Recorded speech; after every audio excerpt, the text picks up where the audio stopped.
Hello and welcome to first session of operating system. Today we'll talk about what actually operating system is. We'll talk about goal of operating system. We'll talk about different generations of operating system, and we'll classify the operating system on different basis. इसके अलावा हम ये भी discuss करेंगे कि operating system से हमारी अपेक्षाएं क्या होती हैं, दैट मीन्स डिज़ायरेबल्स क्या होते हैं, और हम डिस्कस करेंगे कुछ एग्जांपल्स ऑपरेटिंग सिस्टम के. So let's start with the definition. So here you can see the definition of operating system according to Wikipedia. Wikipedia is basically a global website, and it contains definitions and information about most of the terms used in computing. सो इसके according operating system एक ऐसा programme होता है जिसके अंदर कुछ data होता है और कुछ ऐसे टूल्स होते हैं जिनके हेल्प से वो कंप्यूटर की सारी एक्टिविटीज़ को मैनेज कर सकता है. According to Oxford dictionary, it is collection of softwares that direct computers operations, controlling, scheduling, the execution of programs, and managing storage and I/O devices, and communication between resources also. Now, operating system as such होता क्या है? Definition तो ठीक है, but अगर as a whole समझना चाहें कि operating system क्या है, तो ये एक ऐसा टूल है जो कि आपके हार्डवेयर डिवाइसेस और किसी एप्लीकेशन प्रोग्राम के बीच में इंटरफेस प्रोवाइड करता है. अब एप्लीकेशन प्रोग्राम क्या होता है? ये कुछ ऐसे सॉफ्टवेयर्स होते हैं जो कि एक ऑपरेटिंग सिस्टम के ऊपर एग्जीक्यूट होते हैं. ठीक है. अब कंप्यूटर का हार्डवेयर कैसा है या कंप्यूटर का नेचर कैसा है, ये चीज़ जानना ज़रूरी नहीं होता. हम अगर बस ये जानते हैं कि हाँ इसमें ये वाला ऑपरेटिंग सिस्टम पड़ा है और अगर मेरा एप्लीकेशन उस ऑपरेटिंग सिस्टम पे चलता है तो मुझे अपने प्रोग्राम के लिए ये ढूंढने की ज़रूरत नहीं है कि इसमें ये वाली चीज़ लगी है या नहीं, ये वाला प्रोसेसर है या नहीं, या ये वाला डिवाइस है या नहीं है. बिकॉज ऑन एनी डिवाइस अगर ऑपरेटिंग सिस्टम आपका चल रहा है और उस ऑपरेटिंग सिस्टम के कंपैटिबल आपका अगर एप्लीकेशन है तो वो एप्लीकेशन उस पर चल जाएगा. ऑपरेटिंग सिस्टम आपकी डिस्क ड्राइव्स कैसे मैनेज की जाएंगी, माउस, प्रिंटर, कीबोर्ड, मॉनिटर, ये सब कैसे मैनेज किए जाएंगे, इसके अलावा और भी कोई डिवाइस अगर आपने लगा रखा है तो उसको कैसे मैनेज किया जाएगा, ये सारी चीज़ें तय करता है. ना ऑपरेटिंग सिस्टम की अगर टारगेट की बात करें, गोल्स की बात करें, तो इसके गोल में बस केवल दो बेसिक टास्क हैं. सबसे पहली चीज़ कि यूज़र को आसानी होनी चाहिए, यूज़र को कन्वीनियंस होनी चाहिए, और दूसरी चीज़ कि हार्डवेयर एफिशिएंटली यूज़ होना चाहिए. एफिशिएंटली यूज़ होने से मतलब क्या है कि हार्डवेयर मेरा जितना मैक्सिमम यूज़ हो सकता है वो मैक्सिमम उतना यूज़ हो. ठीक है. मेरे पास एक सीडी ड्राइव है, मेरे पास लैब के अंदर अगर 200 कंप्यूटर हैं और मुझे कभी कभी सीडी से डेटा कॉपी करना होता है तो मैं हर एक कंप्यूटर में सीडी ड्राइव ना लगा करके एक ही में लगा सकता हूँ. ठीक है. And that drive can be share to every computer. So this is the basic goal of your operating system, that supports this kind of sharing and this kind of networking kind of feature. वो आपको allow करेगा कि हाँ ठीक है, आप efficiently इस device को ऐसे यूज़ कर सकते हैं. ना अगर हम डिफरेंट जेनरेशन्स की बात करें कि ऑपरेटिंग सिस्टम किस तरीके से डेवलप हुआ, इवॉल्व हुआ, एवोल्यूशन की बात करते हैं, तो एवोल्यूशन में हमारे पास आता है कि generation 0 when there was no operating system, no computers. Generation 1, इसमें आपके हार्डवेयर डिवाइस के साथ ही ऑपरेटिंग सिस्टम डिफ़ाइन होता था.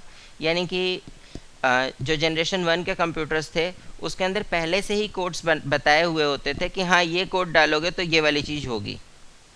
ठीक है. So you have the list of codes, you have list of accessibilities, you can access those things by using those codes only. ठीक है. आप अगर उस हार्डवेयर पे अगर ऑपरेटिंग सिस्टम चेंज करना चाहो या कोड्स बदलना चाहो तो आप नहीं कर सकते थे. जनरेशन 2 के अंदर अगेन इसमें थोड़ा बहुत चेंजेस आया, ऑपरेटिंग सिस्टम और हार्डवेयर अलग अलग हुए, ठीक है। But again there was a compatibility issue, means जिस वेंडर से आपने हार्डवेयर लिया था उसी वेंडर से आपको ऑपरेटिंग सिस्टम भी लेना था, तभी वो चल पाता। 1964 में माइक्रोसॉफ्ट डॉस के आने के साथ साथ जनरेशन 3 स्टार्ट हुई, और जनरेशन 3 के अंदर ऑपरेटिंग सिस्टम अलग वेंडर का और आपका हार्डवेयर अलग वेंडर का हो सकता था, ठीक है। मींस एक वेंडर ने ऑपरेटिंग सिस्टम बनाया, दूसरे वेंडर ने जो है आपका हार्डवेयर डिवाइस बनाया, और सपोज वेंडर 1 का आपने ऑपरेटिंग सिस्टम वेंडर 2 के हार्डवेयर के ऊपर रखा तो इट विल वर्क, ठीक है। इंटेल का कंप्यूटर लिया, उस पर माइक्रोसॉफ्ट का डॉस रखा, इट वर्क्स, ठीक है। इंटेल का ही कंप्यूटर लिया, उसमें रेड हैट का ऑपरेटिंग सिस्टम रखा, इट ऑल्सो वर्क्स, ठीक है। लेटर ऑन जनरेशन 4 के अंदर 1979 और 1980 के आसपास जब नेटवर्किंग इवॉल्व हुई, सो नेटवर्किंग के साथ साथ ऑपरेटिंग सिस्टम नेटवर्क के ऊपर जुड़ने लग गए, और इसके अलावा ग्राफिक यूज़र इंटरफेस का कॉन्सेप्ट आया। सो ग्राफिक यूज़र इंटरफेस के कॉन्सेप्ट के आने की वजह से जनरेशन 4 के अंदर एक ड्रास्टिक चेंज आया। अब हम मैक्सिमम काम जो है यूज़र से क्लिक्स के बेस पे करवा रहे थे। So after 1979 and till now you will find graphics में ही अपग्रेडेशंस होते आए हैं, ठीक है। Whether it was Windows 3.0x और 3.1, 3.2 और समथिंग लाइक दैट, या फिर ये लाइनक्स हो या कोई और ऑपरेटिंग सिस्टम, इन सभी में आप बस यही देखेंगे कि जैसे जैसे एनहेंसमेंट्स आगे के टाइम में एनहेंसमेंट्स हुए हैं, इसमें बस ग्राफिक्स में अब चेंज आता गया है, ठीक है। और आजकल जो ऑपरेटिंग सिस्टम्स यूज़ हो रहे हैं वो ज़्यादा ग्राफिक है। मैक्सिमम काम आप कुछ क्लिक्स करके कर सकते हैं, और किसी नए यूज़र को भी अगर ऑपरेटिंग सिस्टम यूज़ करने को भेज दिया जाए तो जनरेशन 4 के ऑपरेटिंग सिस्टम को तो वो यूज़ कर सकता है, बट जनरेशन 3 वाले के लिए उसको अलग से नॉलेज चाहिए। जनरेशन 2 वाले के लिए उसको पूरा मैनुअल पढ़ना पड़ेगा, तब जाके उसे समझ में आएगा, और जनरेशन 1 वाले के लिए जब तक वो एक्सपर्ट नहीं होगा नहीं कर सकता है। Now let's understand about different categorizations, classifications of this operating system. अगर ऑन बेसिस ऑफ इंटरफेस करें तो it can be of two types, CUI and GUI. CUI means one interface where you can type the commands and you can see the results, ठीक है। GUI में क्या होता है, graphic screen आपको मिलती है और उस पर आप अपनी तरफ से कमांड्स लिख सकते, कुछ क्लिक्स करते हैं, उससे वो बैकग्राउंड में कमांड्स जनरेट कर देता है, ठीक है। प्रोग्राम एग्जीक्यूशन के हिसाब से अगर देखें तो ऑपरेटिंग सिस्टम आपका बैच प्रोसेसिंग हो सकता है, टाइम शेयरिंग हो सकता है, रियल टाइम हो सकता है, मल्टी प्रोग्रामिंग हो सकता है, मल्टी प्रोसेसिंग हो सकता है, नेटवर्क ऑपरेटिंग सिस्टम हो सकता है, और डिस्ट्रीब्यूटेड हो सकता है। Starting from batch processing.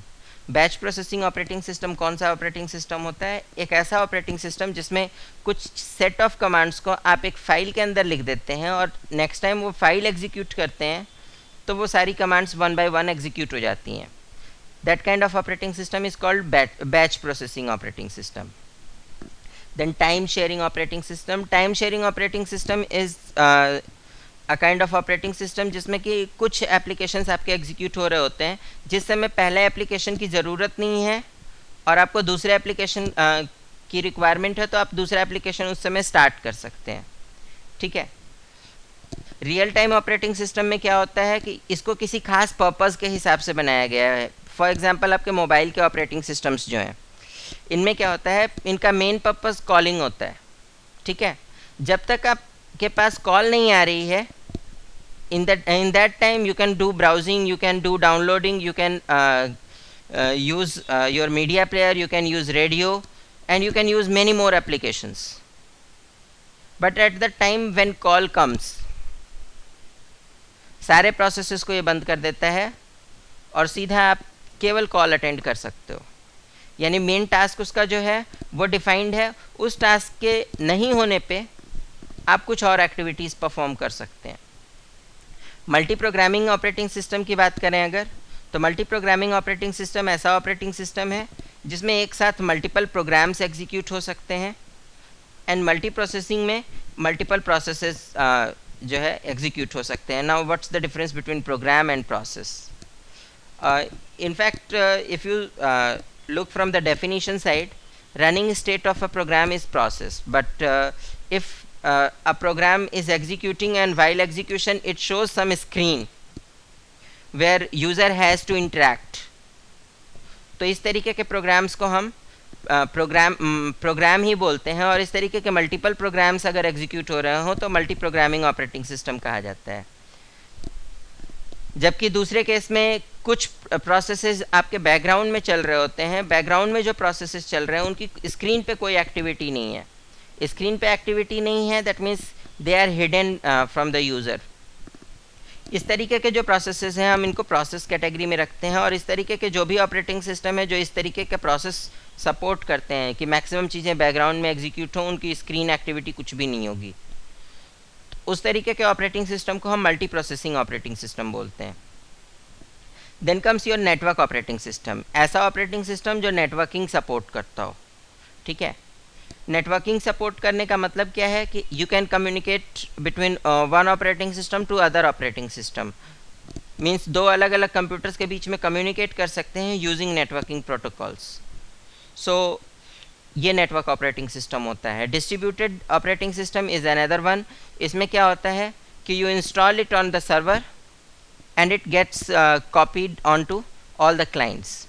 ठीक है, बूट पुई प्रोटोकॉल होती है, इसके हेल्प से ये क्लाइंट मशीनों पे इंस्टॉल नहीं करना होता, क्लाइंट मशीनों पे डायरेक्टली एग्जीक्यूट हो जाता है। नाउ डिज़ायरेबल्स की बात करें, किसी ऑपरेटिंग सिस्टम से हमारी क्या रिक्वायरमेंट्स होती हैं?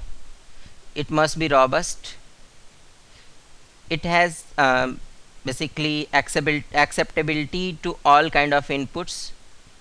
ठीक है, आप किसी भी तरीके का इनपुट देते हैं तो उसको एक्सेप्टेबल हो और वो उसको अपने हिसाब से हैंडल कर सके। कंसिस्टेंसी हो, यानी कि मैक्सिमम केसेस जहाँ पे कि आंसर मिल सकता है वहाँ पे ये आंसर करे।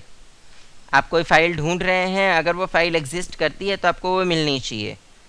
ठीक है, प्रोपोर्शनैलिटी हो, प्रोपोर्शनैलिटी के अलावा कन्वीनियंस हो, यूज़र को आसानी मिले काम करने में।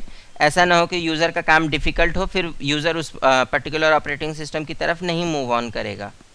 ठीक है, इसके अलावा additional high level facilities available हो, like security and access control, different type of access controls, authentication processes, ये सब कुछ होने चाहिए। ऑथेंटिकेशन प्रोसेसेस के साथ साथ सिक्योरिटी ऐड होती है कि अगर आप किसी यूज़र को आइडेंटिफाई करना चाहते हैं तो वो ऑथेंटिकेशन प्रोसेस से करते हैं, और यूज़र को आइडेंटिफाई कर लिया तो अब उसे कितनी परमिशन देनी है ये अब हम उसके बाद डिसाइड करते हैं।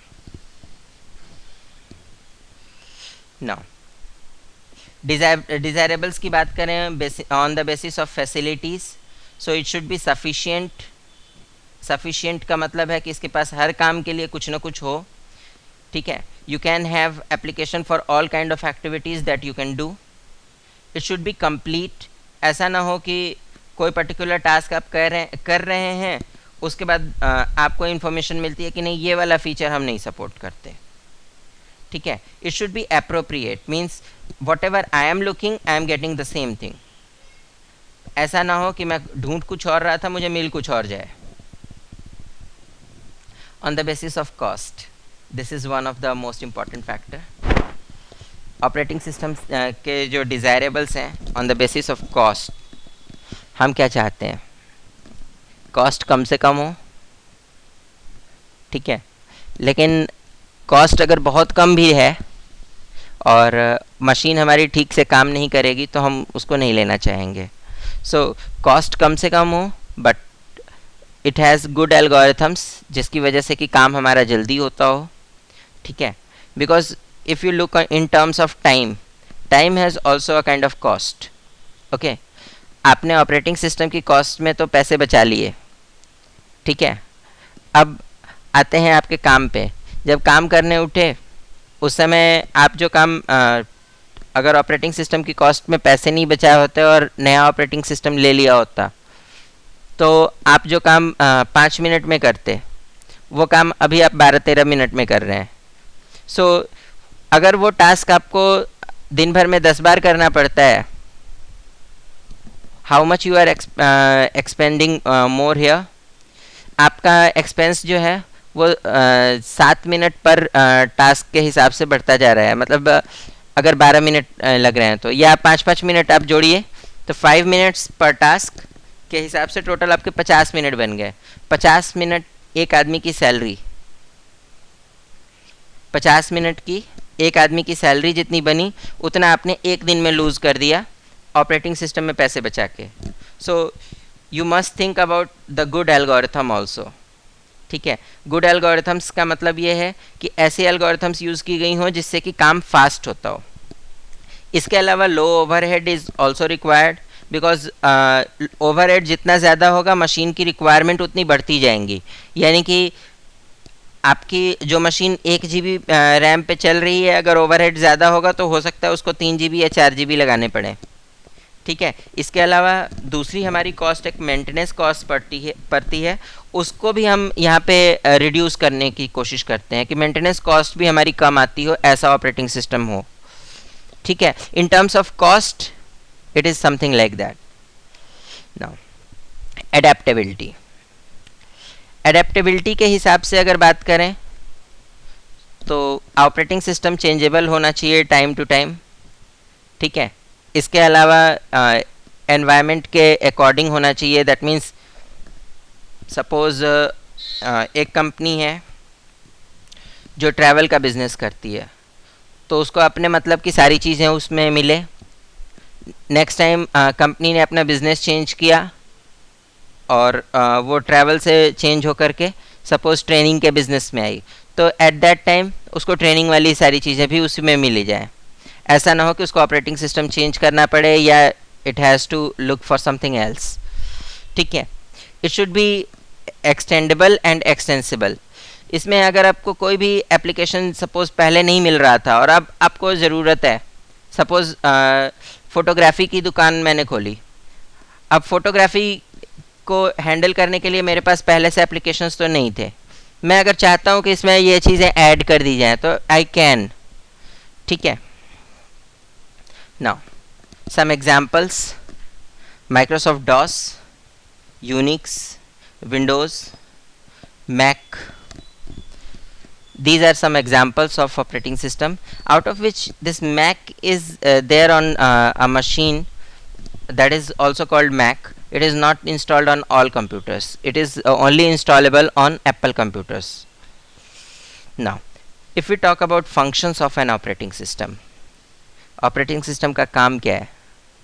So operating system के काम की बात करें तो इसका काम है process management, memory management, secondary storage management, IO management, file management, security and protection, and networking management, then command interpretation.